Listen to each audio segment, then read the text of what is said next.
جن لوگوں میں قابلیت ہوتی ہے انہیں کہنے کی ضرورت نہیں ہوتی، بلکہ وہ ہر جگہ پسند کیے جاتے ہیں۔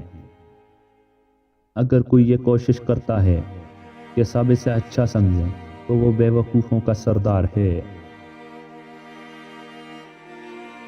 جب مالدار غریب کو لوٹتا ہے تو اسے کاروبار کہتے ہیں، اور جب غریب احتجاج کرتا ہے تو اسے فساد پھیلانا کہتے ہیں۔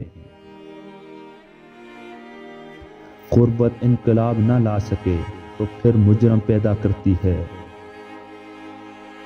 معصوم افراد ہمیشہ دھوکہ کھاتے ہیں کیونکہ وہ غلط لوگوں پر بھروسہ کرتے ہیں۔ انسان اپنی پوری زندگی میں کوشش کے باوجود بھی اجالا نہ لا سکے تو کوئی بات نہیں، لیکن اندھیرے سے کبھی صلح نہیں کرنا